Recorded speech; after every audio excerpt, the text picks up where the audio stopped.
Okay, so Senhoras e senhores, obrigado pela presença. Vamos começar aqui com uma sessão depois de um dia bastante cheia nesse Fórum Econômico Mundial na América Latina, em São Paulo. Quero lembrar a todos que o tema deste ano é América Latina num novo ponto de inflexão, como moldar uma nova narrativa. E nesse contexto vamos falar sobre um assunto que é um assunto bastante importante. É importante não somente no Brasil, na América Latina, mas no mundo como um todo. É um assunto no qual o Fórum Econômico Mundial tem sido bastante ativo já há bastante tempo, que é a questão da corrupção. Essa coletiva de imprensa vai tratar especificamente sobre como construir a confiança e a transparência através da tecnologia, como a tecnologia pode nos ajudar a superar estes problemas. Temos aqui um painel bastante elucidativo, vamos falar sobre esse assunto, sobre o que nós, do Fórum Econômico Mundial, estamos tentando fazer nesse sentido. Temos aqui o Olive Schwartz, temos o Luiz Alberto Moreno, presidente do BID. Também temos a Délia Ferreira Rubia, que é a presidente da Transparency International. E, por fim, mas não menos importante, a Jennifer Smith, que é a chefe de assuntos governamentais no CIT da América Latina. Então, em primeiro lugar, senhor Olivier, que representa aqui o Fórum Econômico Mundial, por favor, fale um pouco a respeito sobre o que o Fórum está fazendo em termos gerais e quais são essas iniciativas específicas em São Paulo. E com isso eu passarei para os próximos panelistas e no final teremos um tempo para perguntas da plateia. Olivier, por favor. Obrigado. Deixa eu falar um pouco sobre o histórico. A nossa parceria contra a corrupção é uma iniciativa que o Fórum está fazendo já há 14 anos. É a maior iniciativa liderada por CEOs. Então, basicamente, os CEOs das empresas parceiras se reúnem e pensam em modos como lidar algumas das questões que têm a ver com a corrupção. E o que nós percebemos com o passar do tempo é que nós precisamos de uma abordagem diferente para poder resolver alguns desses problemas. E a tecnologia pode nos ajudar. Há alguns anos, nós recebemos um relatório da nossa comunidade de CEOs para falar sobre o futuro de projetos de segurança e confiança, que pode ser uma plataforma para lidar com a corrupção com base em 3 pilares. A primeira dimensão é a questão comportamental, ou seja, como podemos criar um espaço para diálogo, para compartilhamento de informação, de melhores práticas entre o setor público e privado. O segundo pilar é uma dimensão institucional. Aqui, de novo, trabalhamos com o setor público e privado a respeito do que, como nós podemos disseminar políticas que possam nos ajudar a lidar com esse problema. E o terceiro pilar é a questão da tecnologia. Então, que tipo de recursos tecnológicos já existem que podem nos ajudar? Então, com isso em mente, quero dizer que estamos muito entusiasmados porque lançamos a Tech for Integrity, que é uma plataforma online. Nós desenvolvemos essa plataforma junto com os nossos parceiros. E aqui nós unimos esses elementos virtualmente de diversas maneiras.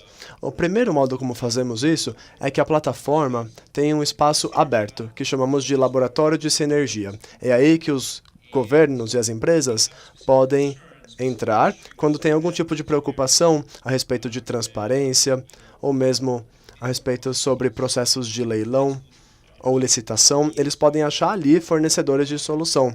Ou seja, empresas de tecnologia, think tanks e mesmo outros tipos de empresa. Acho que o senhor vai falar a respeito disso, não é? Daqui a pouco? Bom, há também uma aceleradora de conhecimento, que é um inventário aí de melhores práticas, onde os nossos parceiros podem aí trocar informações. É como se fosse a manifestação digital do nosso projeto futuro para confiança e integridade. Isso tem a ver com o que eu falei antes, que nós queremos trabalhar com organizações internacionais, também trabalhar com o setor público e assim poder analisar que tipos de políticas podem ser disseminadas. O que nós esperamos como resultado? Ampliar a cooperação, mudar a mentalidade, o mindset das pessoas, catalisar soluções de tecnologia, que é o primeiro passo, ou seja, uma nova solução que nós estamos criando e disponibilizando, compartilhando dados e também continuar trabalhando aí dentro dos diálogos que nós criamos entre o setor público e privado para poder lidar com essa questão e avançar. Muito obrigado, senhor Marino. Muito obrigado. É um prazer estar aqui com o Olivier e, é claro, com a Jennifer. Para começar, eu quero falar que na América Latina atual, quando falamos dessa nova narrativa que nós estamos buscando, não há nada mais importante do que conseguir retomar ou reganhar a confiança. Isso anda lado a lado com as nossas instituições, com a questão da transparência e anticorrupção. E aqui no Brasil, a gente conhece bem a questão da Lava Jato, mas a verdade é que 62% da população da América Latina já acredita que a situação da corrupção piorou. Como Olivier mencionou, nós já trabalhamos juntos nesses esforços do PAT, que é o nosso programa, mas também estamos muito felizes de fazer parte dessa plataforma nova, porque eu acho que ela nos ajuda a construir e expandir muitas das coisas que o setor privado já faz e é algo crítico aqui, muito importante. Como vocês sabem, temos diversas eleições que vão acontecer, que já aconteceram ano passado, vão acontecer esse ano. A mudança de diversos governos aqui na América Latina, o que pode ser uma questão a ser debatida. Também vai ser uma questão lá no G20, então é uma conversa aí que vai ganhando cada vez mais importância dia após dia. Agora, por outro lado, a pergunta é, o que fazer? Como é que podemos nos conectar com essas plataformas de integridade? Então, para isso, eu vou dar alguns exemplos para vocês sobre os tipos de crenças que nós temos. Crenças que se encaixam do modo como nós no BID pensamos que pode ajudar nessa cooperação. Eu aprendi bastante com a Délia. Ela faz parte de um grupo que já nos aconselha há bastante tempo lá no BID e fala sobre passos concretos que nós temos que dar. Agora, o que a gente tem que separar é o tipo de corrupção que estamos falando.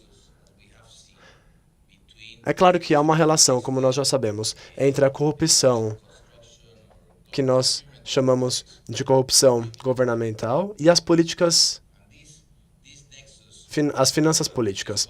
Essa conexão entre as finanças públicas e a corrupção governamental é uma conexão que a gente tem que romper. Em geral, nos debates, elas andam lado a lado. Então, há as corrupções de ampla escala, que traz fardo não somente para o governo, mas, da mesma maneira, para o setor privado. E há algumas ações que o governo pode tomar para poder romper esse ciclo de corrupção. As corrupções modernas, que têm a ver com burocracia, ou seja, os governos têm que ser mais eficientes. Muitas das coisas que o Fórum tem feito, no que se refere à quarta revolução industrial, eu acho que esse é um ponto fulcral. Digitalizar os governos, quanto mais nós podemos ter sistemas de dados, usar o Big Data e integrar diferentes partes do governo, quanto melhor for a integração, são modos através do qual nós podemos conseguir reduzir a corrupção que acontece por conta da burocracia. Por exemplo, no Uruguai,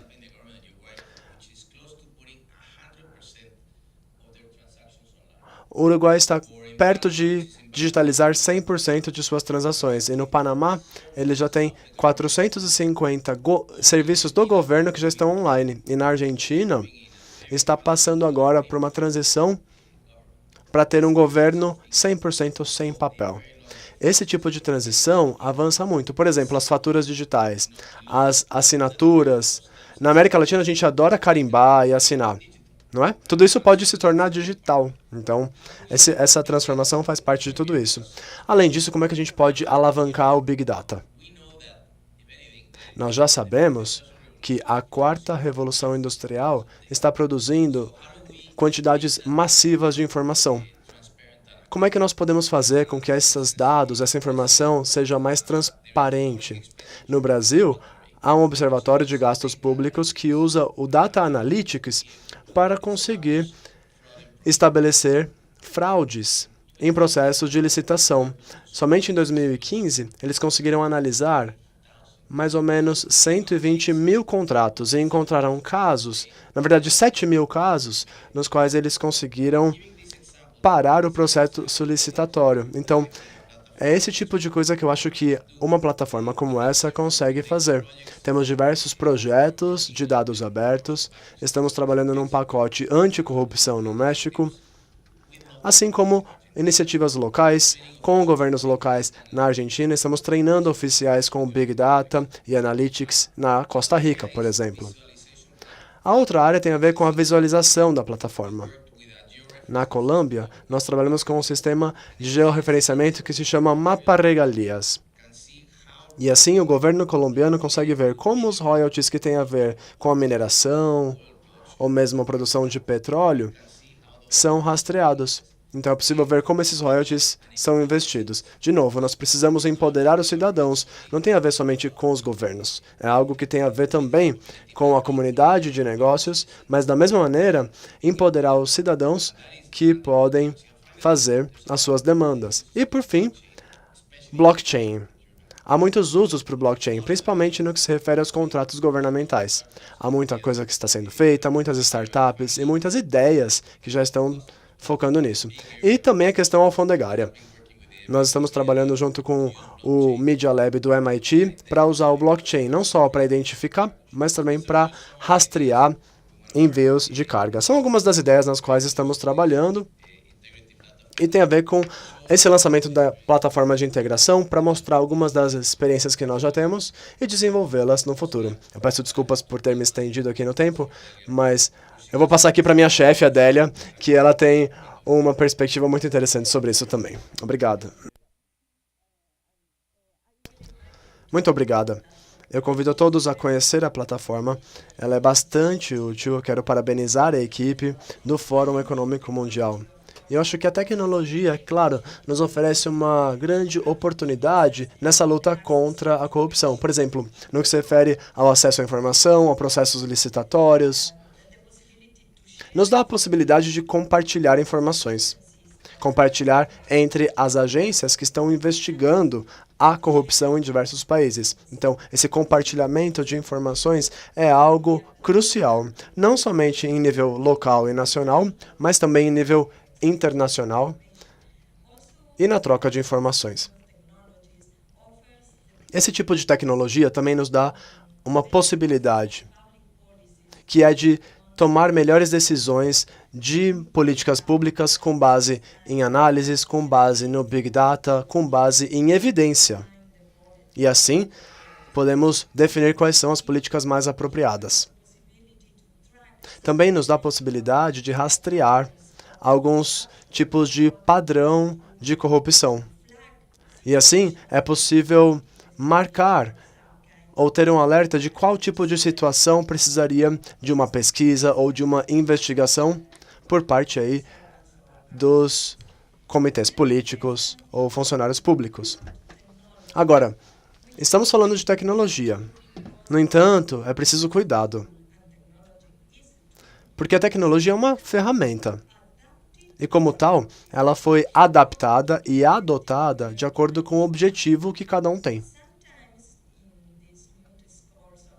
Às vezes, com esse novo discurso da tecnologia, na luta contra a corrupção, há uma ideia subjacente de que algumas tecnologias específicas, por exemplo, o blockchain, vão resolver todos os problemas que têm a ver com a corrupção. E isso não é verdade. Há algumas ferramentas que de fato são muito úteis e há algumas outras que não são tão úteis quando falamos na luta contra a corrupção. Por exemplo, o blockchain é excelente se, por exemplo, quisermos utilizá-los para trabalhar com registro de terra. Se nós tivéssemos os blockchains no passado, talvez tivéssemos evitado fraudes imensas, principalmente na Argentina, na província de Córdoba. Pessoas que, de fato, roubaram a propriedade. Porque tínhamos um sistema de registro de terra muito corrupto. Então, nesse sentido, o blockchain seria maravilhoso. Agora, vocês acham que o blockchain poderia acabar com o nepotismo? Com o clientelismo? Com a lavagem de dinheiro? Provavelmente não. E provavelmente muitas das tecnologias que nós criamos, elas dão espaço para opacidade, para o sigilo, que de fato são importantes para que os processos corruptos se levem a cabo. Então, nós também temos que levar isso em consideração. Quais são as possibilidades, mas também quais são os riscos. Nós estávamos conversando antes de começar o painel e dizemos que nós temos que levar em conta o que é inteligência artificial, o que são os algoritmos, porque no futuro nós vamos ter que enfrentar algo que eu chamo de algocracia. Ou seja, um governo que é gerenciado pelos algoritmos. Muitas das decisões do que a gente lê, que crédito nós temos acesso, que tipo de empregos nós temos acesso. Muitas partes dessas informações se decidem através de algoritmos neutros, entre aspas. Nós precisamos começar a fazer perguntas a respeito de quem decide como são os algoritmos, quem os emprega e quem os utiliza. Porque a inteligência artificial, teoricamente, substituiria o modo errôneo de tomar decisões dos humanos. Porque nós, como seres humanos, nós somos tendenciosos. Agora, minha pergunta é, quem é que decide os algoritmos? São os humanos. Então, lá no fundo, por detrás dessa discussão, nós temos lá os seres humanos, temos uma questão da ética, como o professor Schwartz falou. Os valores estão aí na base da discussão, então nós temos que tomar cuidado com isso.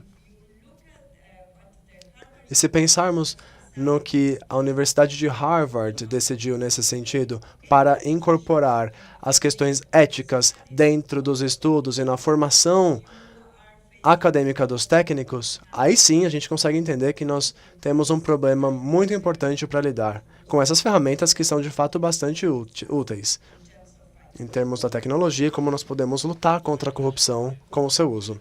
Obrigado, Délia.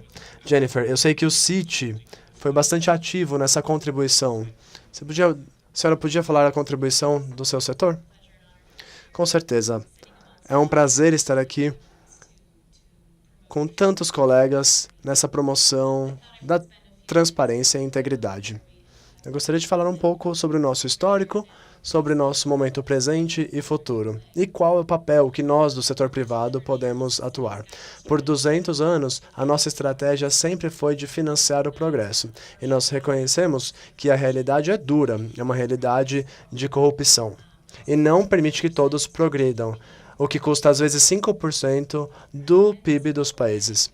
Como um banco global, quando falamos com líderes globais e políticos, vemos que há uma busca nessa mudança de paradigma entre esses líderes. E nós fizemos um brainstorming sobre como ajudar a avançar esse sistema, principalmente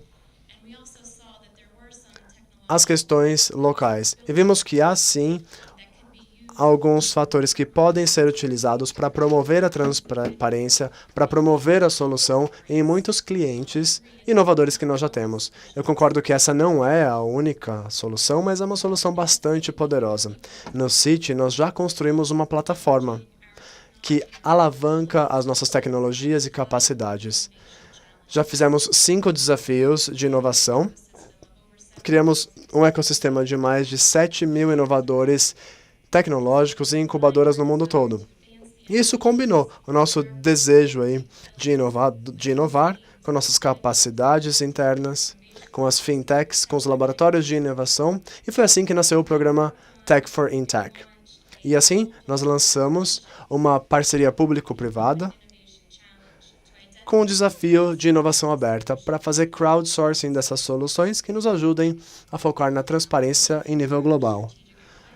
Tivemos parceiros estratégicos, a Mastercard, Microsoft, IBM, o Facebook, a Clifford Chance, Let's Talk Payments e a PwC para lançar o T4I.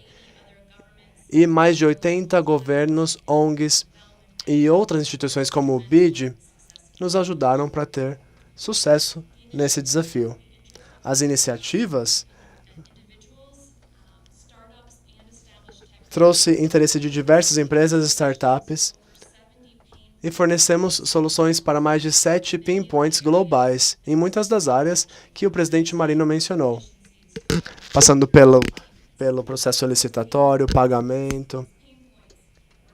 E tudo isso foi publicado para a nossa comunidade, onde se desenvolveram as soluções.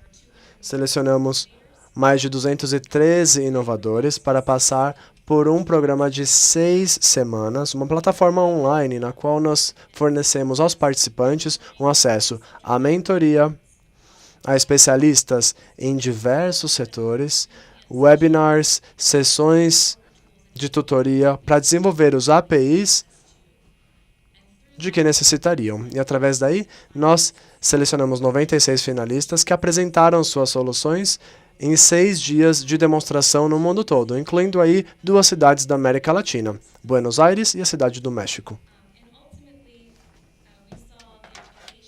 Nós vimos também como foi feita a aplicação dessas novas tecnologias, da inteligência artificial, passando por blockchains, pelo Big Data e Analytics e biométrica, para criar novas soluções inovadoras. Eu vou dar alguns exemplos.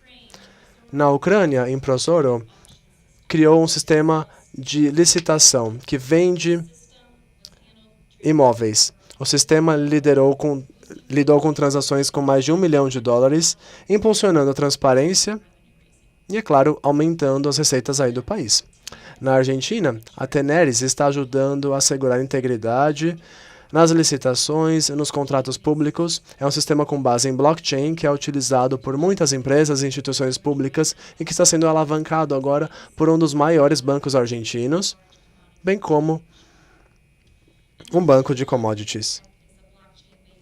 ATEC é um sistema com base em blockchain que está entregando uma plataforma segura para refugiados sírios. E através de sua plataforma, que é uma plataforma que tem base eletrônica para cartões, eles conseguem assegurar que, de fato, a ajuda que é enviada aos refugiados chega até eles.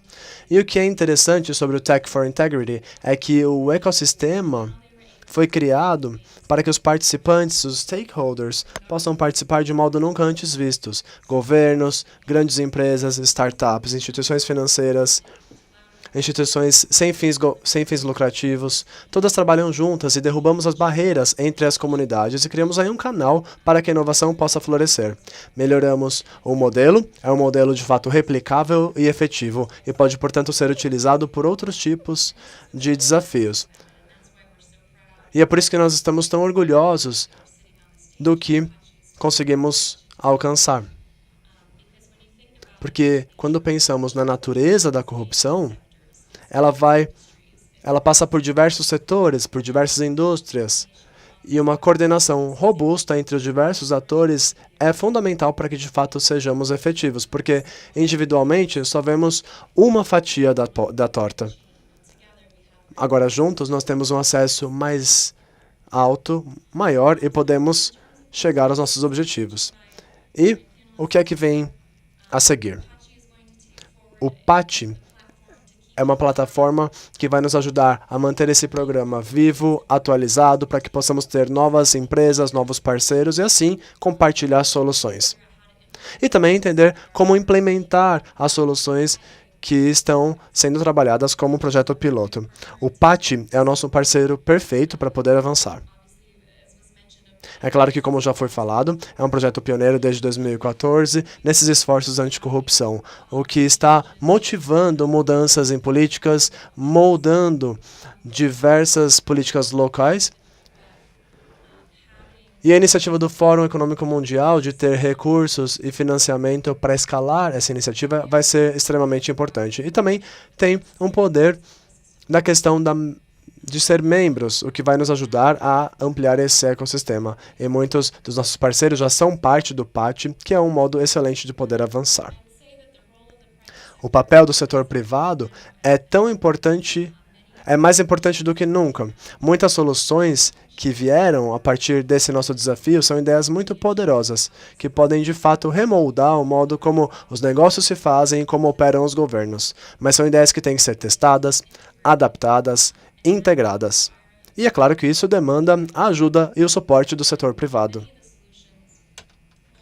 Muitas das soluções também terão que ser adotadas pelos governos para que possamos ter uma integração completa.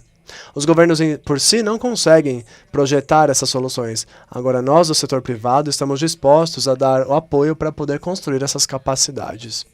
No CIT, nosso laboratório de inovação em Dublin já está analisando mais de 30 das 96 soluções que têm a ver com a indústria financeira, passando aí pela identidade, para lidar com lavagem de dinheiro. Estamos analisando como nós podemos integrar os dados em nossas plataformas e oferecê-los também aos nossos clientes. É um trabalho muito entusiasmante, promissor, e estamos vendo um grande avanço. Muito obrigado, Jennifer. Acho que nós temos ainda um tempinho para perguntas da plateia. Por favor, fique à vontade para fazer suas perguntas agora. Não deixe de se apresentar. Eu sou Guilherme, da IT Media no Brasil. A pergunta para o senhor Schwab. O senhor poderia explicar um pouquinho mais a plataforma? Quem é que pode usá-la? Qualquer tipo de empresa? Ou é algo somente para o governo? Ou é uma plataforma aberta? O senhor poderia, então, propiciar alguns mais detalhes? Eu acho que a Jennifer conhece mais a tecnologia do que eu. Porém, tem uma parte aberta, sim. Os governos e empresas podem entrar e escolher. Eu acho que a gente pode até divulgar o link, né? Eles podem, então, selecionar um dos pontos que a Jennifer destacou e escolher também a região onde querem operar, seja a América Latina, a Ásia, qualquer outra região. E aí a plataforma conecta, os conecta com vários fornecedores de tecnologia que trate daquele item. Essa é uma parte da plataforma. Agora tem uma outra que é um pouco mais fechada, mais restrita aos parceiros e sócios. Usamos basicamente para as discussões que temos no espaço físico, em termos das melhores práticas, diálogo.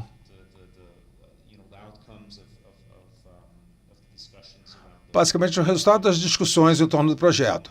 Então, seriam basicamente esses dois componentes da plataforma. Nós já enviamos um press release onde tudo isso está explicado. Tem um link para a plataforma é pública, lá você pode encontrar todas as informações e testar, experimentar para ver como ela funciona. Acho que trabalhamos aí bastante o tópico desta tarde. Gostaria de agradecer a todos os panelistas por terem compartilhado suas experiências e opiniões e elaborado um pouco esse tópico muito importante para a região. Muito obrigado à plateia. Vocês podem tornar a assistir isso aqui ao vivo. Muito obrigado.